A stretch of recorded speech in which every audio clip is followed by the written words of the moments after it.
L'essentiel, c'est d'avoir un objectif. Si tu es dans ton pays et que tu veux faire les affaires, ne commence pas le voyage, les affaires par le voyage. Il faut d'abord aimer ce que tu fais. Il faut aimer ce que tu fais. Donc bonjour à tous, on se retrouve encore dans une autre vidéo avec Madame Fossi Thérèse qui est là. Elle va partager ses expériences avec nous, elle va répondre à vos questions parce qu'il y a beaucoup qui ont posé des questions. Il y en a qui l'ont contactée et qui ont demandé qu'elle puisse revenir sur certains points. Donc aujourd'hui, elle va revenir sur certains points.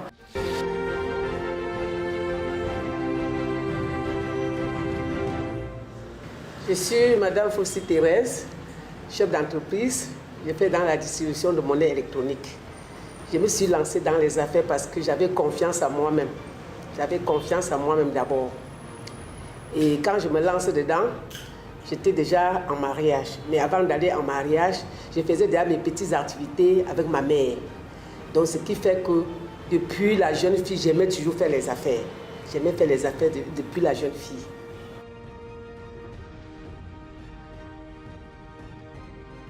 Il faut d'abord que la femme discute avec son mari. Ton mari accepte que tu vas faire les affaires.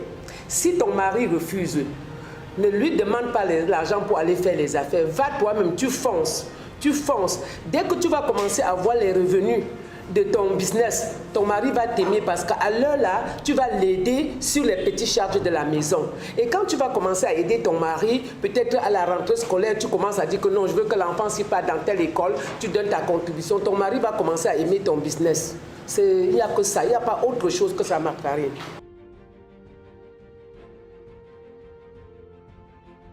Non, Marc Karine, au début, mon mari a vraiment refusé. Il n'était pas d'accord. Il a dit non. Que ce n'est pas bien que je laisse les enfants pour aller faire les affaires. Mais moi, j'avais un objectif à atteindre, c'est de faire que mon foyer soit un foyer qui ne vont manquer de rien. On peut tout manquer, sauf de quoi manger et aller se soigner.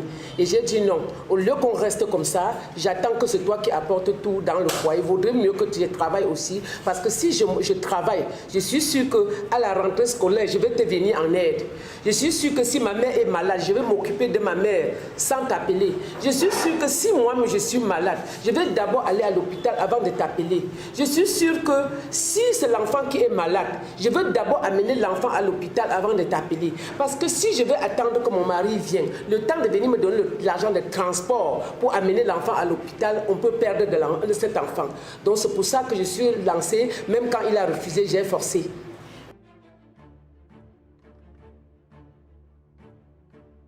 Ma belle-mère, n'est-ce pas, c'était une bonne maman. Elle me préparait même mon trousseau, elle me donnait à manger avec mes enfants. Mais je me suis rendu compte qu'elle souffrait beaucoup, qu'elle s'épuisait beaucoup pour moi parce que, je n'étais pas la seule femme. Nous, on était déjà 4 femmes à cette maman. Donc, ça veut dire que ma belle-mère avait déjà 4 garçons avec 4 femmes. Et s'il fallait que je continue à attendre ma belle-mère, elle devait me donner à les autres, mes épouses. Ça ne devait pas être facile. Cette maman devait être plutôt comme une esclave toute sa vie. Et j'ai pris sur moi de dire que non, si moi je me lance dans les affaires et que je me débrouille, je vais aider aussi même ma belle-mère. Je vais aussi aider même mes enfants, même d'autres belles familles, membres de ma belle famille. Donc, mon ambition était d'aider tout le monde. Que ce soit du côté de ma mère, du côté de ma belle-mère, je voulais que tout le monde se sente à l'aise autour de moi. Et je suis sûre, je ne regrette pas, ils vont m'écouter, ils vont même me voir en train de parler, ils savent que ce que je dis c'est la vérité.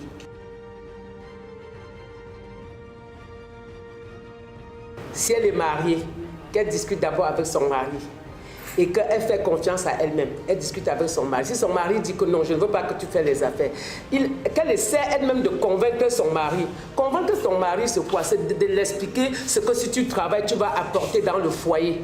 Ce n'est pas de lui dire seulement que si je travaille, je vais prendre l'avion, je vais aller à Limbe, je vais aller à Bouya, non, non, non, non. C'est de dire à ton mari que si je travaille, je peux t'aider si un enfant veut aller fréquenter à l'extérieur. Je peux t'aider si l'enfant veut aller dans les grandes écoles. C'est de ça qu'il est question. Ce n'est pas de lui dire seulement que non, si je travaille, je vais m'occuper de moi. Si c'est vraiment s'occuper de toi, c'est trop petit pour un homme d'accepter que tu peux travailler.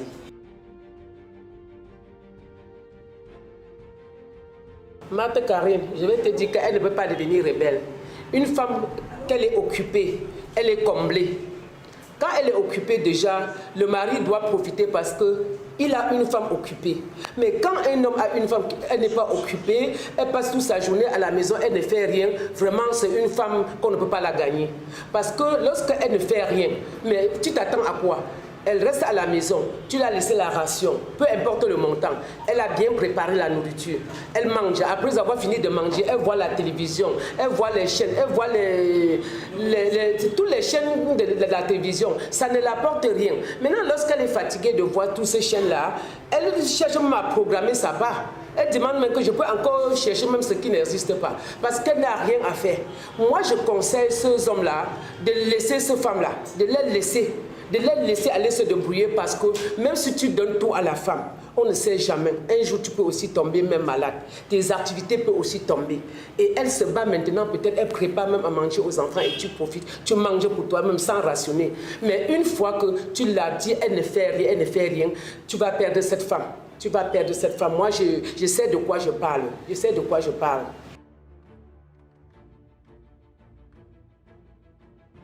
Marthe Carrière, elle était déjà infidèle avant de commencer les affaires. Elle était déjà infidèle. Ce n'est pas sur la route d'aller chercher le boulot ou d'aller travailler qu'une femme est infidèle. Avant de partir, elle était déjà infidèle.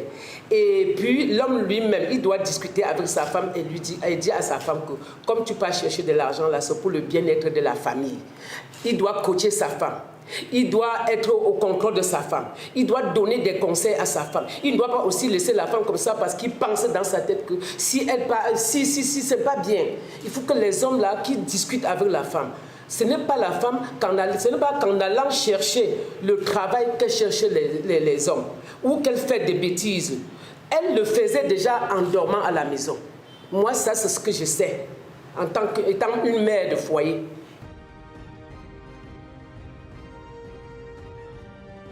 Non, quand je commençais les affaires, mon mari n'était pas très d'accord.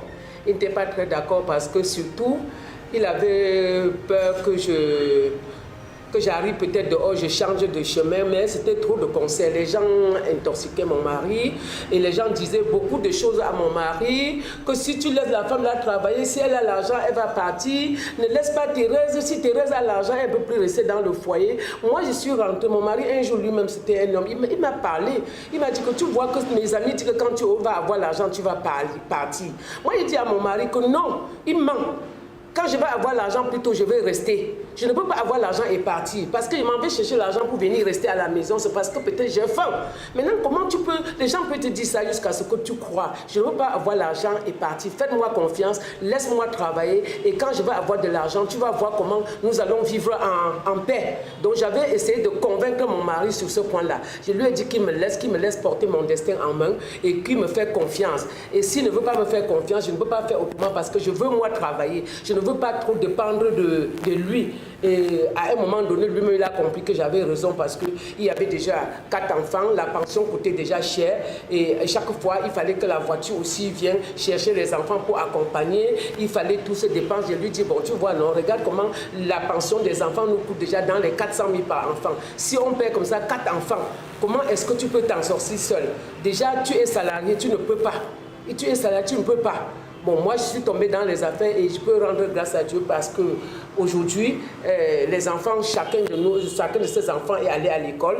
Et celui qui refuse qu'après le bac, il dit que non, maman, je vais me lancer les affaires, je ne refuse pas. J'ai dit, ok, si tu veux lancer dans les affaires, pourvu que tu le fais bien et tu écoutes mes conseils. Ceux qui veulent continuer l'école, je paie, je n'ai pas de problème, sauf celui qui refuse. Et jusqu'aujourd'hui, il y en a qui sont encore à l'université. Je leur dis, si tu veux aller à l'école, je paie ton école. Mais si tu sors de l'école, tu quittes la maison. Parce que la maison familiale, c'est pour ceux qui fréquentent et non pas pour ceux qui ne fréquentent pas. Et c'est aussi ce point, si ce n'est pas toujours facile avec le monsieur, parce que moi je suis un peu dur de ce côté-là. Lorsque je dis à l'enfant qu'on va à l'école, il dit non. Il me dit plutôt qu'il va rester à la maison pour faire des affaires. Il dit que non, quand on commence à faire des affaires, on doit au moins aller en location. Parce que si tu fais déjà des affaires, ça veut dire que tu ne veux plus porter la tenue. Si elle te laisse ici à la maison, c'est que je ne t'aime pas. Parce que si tu es un garçon, tu as 22 ans, tu as 23 ans, 24, tu connais déjà comment la femme est, tu dois chercher la femme. Et chez nous, notre culture ne demande pas que l'enfant prend sa copine, il vient à la maison familiale. Notre culture demande que lorsqu'un enfant a 22 ans, il est à l'université, on peut le garder. S'il a déjà 24 ans, il peut aller en location, même s'il y a n'importe quoi, on lui cherche une chambre, il part là-bas. Là, il prend aussi son destin en main.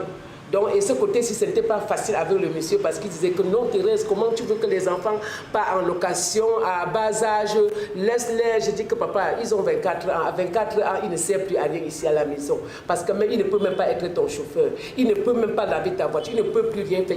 Ils vont plutôt me nuire et nous mettre mal à l'aise. Et puis, à un moment donné, mon mari a compris que ce que je disais était vrai parce que les enfants d'autres avaient 24 ans. Bon, j'ai 2 garçons, ils sont un peu comme les jumeaux.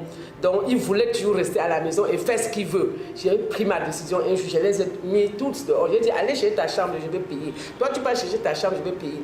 Ils sont allés chercher leur chambre et j'ai payé un an. Et j'ai dit qu'après un an, toi, tu continues. Mais avant de faire ça, je lui trouve quand même un petit boulot. Je lui trouve quelque chose qui fait ce qu'elle dit que bon, chaque jour tu as 5 000. Si tu as 5 000 par jour et qu'en un mois tu as 150 000, je pense que tu peux louer ta chambre à 30 000, 40 000. Et tu es d'abord libre que de vivre, tu rentres à 22 heures, papa te chasse, maman te chasse. Bon, j'ai expliqué comme ça et ça a été ma décision. Je ne sais pas si ça va nuire d'autres parents comme moi, mais je pense que ici c'est mieux parce que ça me permet aussi de me reposer.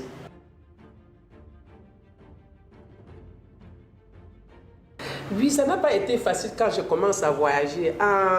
L'année que j'ai voyagé, ma dernière fille avait à peine 1 an. L'année que j'ai décidé de prendre l'avion pour aller faire les affaires, ma dernière fille avait 1 an.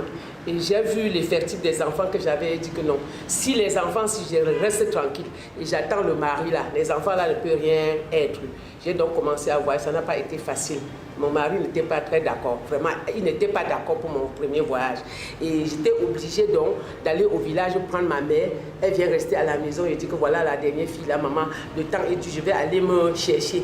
Et à la fin, je suis partie, le climat n'était pas bon, mon mari n'était pas content. Peut-être il sait pourquoi il avait peur, mais quand j'ai commencé à voyager, il n'était pas content, mais quand je suis revenue, il était content, il n'y avait plus de problème. Et je suis restée jusqu'à un jour, moi aussi je lui demande que mais le père, toi aussi tu ne peux pas voyager, tu fais quoi ici? Lève-toi, on voyage. Merci que Madame Lolo, je salue ici présent. Madame Lolo était à Dubaï à l'époque. Je donne dire au père que mais le père, il faut qu'on parte à Dubaï aussi. Tu vois comment est Dubaï. Et c'est comme ça que le père accepte. Et puis, le père aussi dit que bon, on part alors. Bon, ce jour-là, c'est Madame Lolo elle avait fait nos 2 visas. Nous sommes partis. Et arrivés à Dubaï, nous nous sommes logés chez Madame Lolo pendant 1 semaine.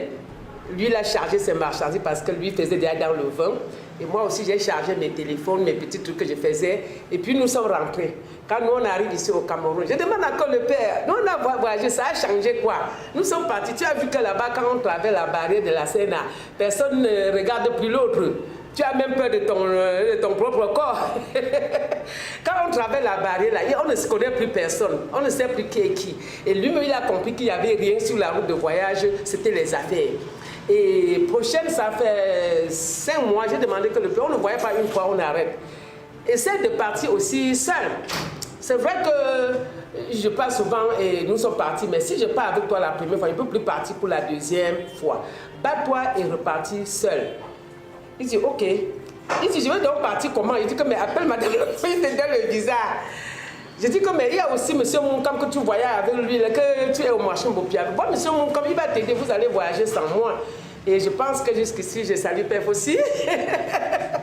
Que le jour-là, après M. Moukam, ils sont partis à Dubaï ensemble, je n'étais pas là. Et ils sont revenus, c'est le dernier voyage de Père aussi, il n'est plus jamais parti. Il est lui assis là, calme, il ne voyage plus. Mais il a quand même fait 2 voyages à Dubaï, ce qui m'a beaucoup plu. Parce qu'à cause de ça, il a compris que sur la route de voyage, c'est les affaires. C'est les affaires. On ne regarde même plus si c'est toi qui es mon enfant. Même si tu es avec ton enfant, tu as tes dollars sur toi, tu contrôles que ton argent, tu ne regardes plus rien. Donc après, à partir de ces 2 voyages, lui, il a compris que c'était uniquement pour le travail, qu'on ne voyage pas pour chercher autre chose. Et je pense que jusqu'aujourd'hui, si on lui dit de partir, il va toujours partir.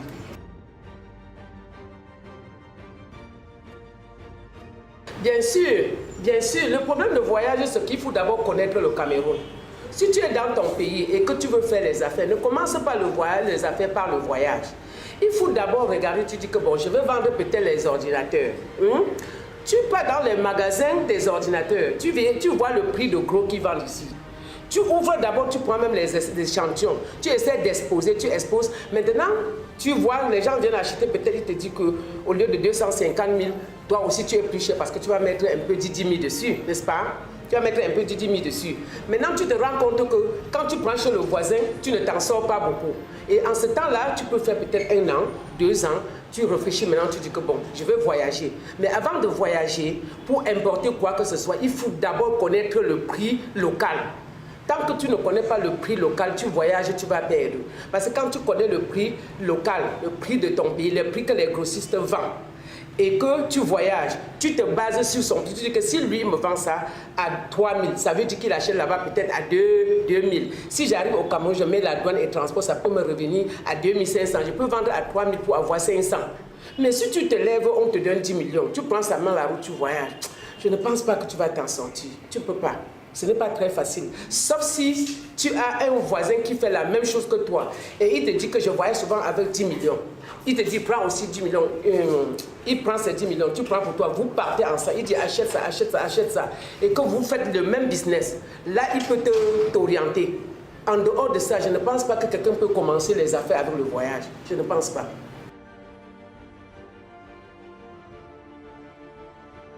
Dans tous les pays que je parle là-bas, j'essaie de voir si je peux trouver quelque chose qui peut m'apporter de l'argent dans mon pays. Dans tout, ça dit dans tout, même en Inde, je suis allé en Inde en 2018, c'était en 2018 je crois, avant que Covid-19 n'arrive. Je partais là-bas parce que la femme de mon petit frère avait vraiment mal à la tête, elle avait une tumeur dans sa tête. Il fallait opérer en Inde.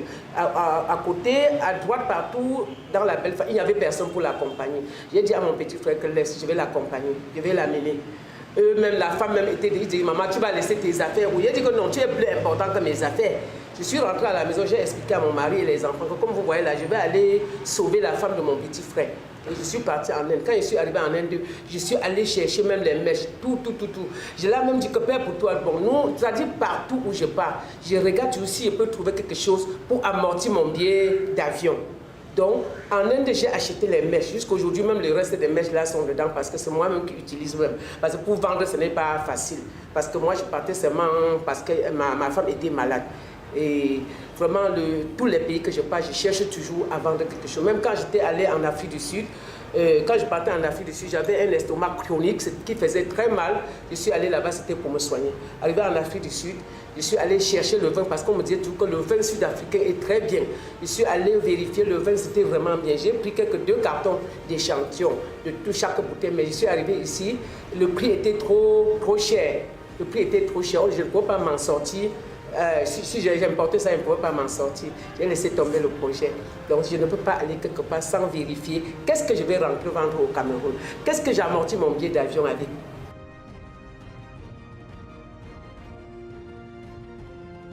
Non, il ne doit pas avoir peur de se lancer dans les affaires. Il doit prendre son courage à 2 mains et poser la question que si aujourd'hui l'homme s'y n'est plus. Poser la question que si son pied se coupe.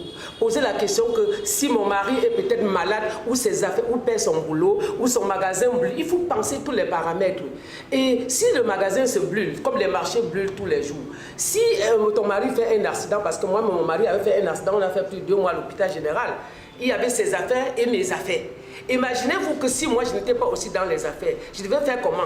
Donc il faut toujours vérifier que est-ce que ton mari va être toujours ce qu'il est tous les jours? Il peut tomber. Il peut tomber comme il peut être malade. Il y a beaucoup de paramètres.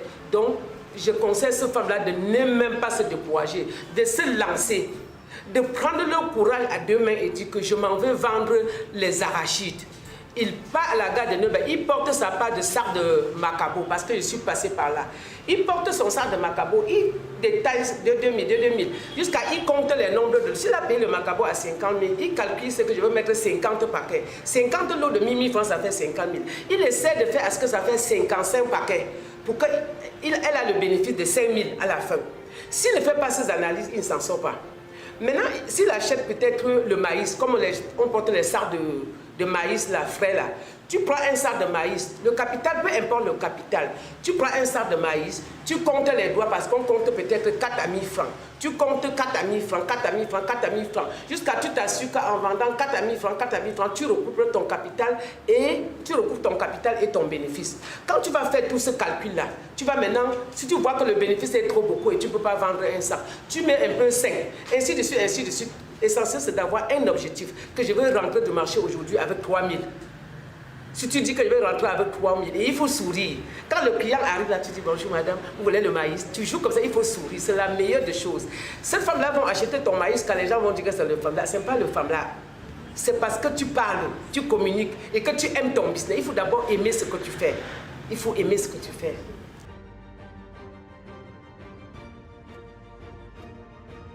Vraiment, si je vais dire mon mot de fin, c'est dire déjà merci à Marthe Carré pour tout ce qu'elle fait pour moi tous les jours. C'est une petite sœur, on se croisait à la Nouvelle Femme Dynamique, mais aujourd'hui elle est pour moi une enfant, elle est comme mon enfant aujourd'hui parce qu'elle me dit beaucoup de choses que je ne m'attendais pas. Et je voudrais dire merci à ma présidente Valérie Chienjou parce qu'elle a été beaucoup pour moi. Et depuis que je suis arrivée ici, j'étais même malade, j'étais même découragée. Mais quand je me regarde aujourd'hui, que je suis venue à la Nouvelle Femme Dynamique, et avant, moi je pense que beaucoup de choses ont changé dans ma vie. Beaucoup de choses ont changé dans ma vie. Parce que quand je veux venir à la Nouvelle Femme Dynamique, il n'y a rien qui peut m'empêcher. C'est-à-dire, je suis contente de venir, je suis tellement contente de venir à la Nouvelle Femme Dynamique que quand on dit qu'il y a réunion, j'abandonne d'abord tout.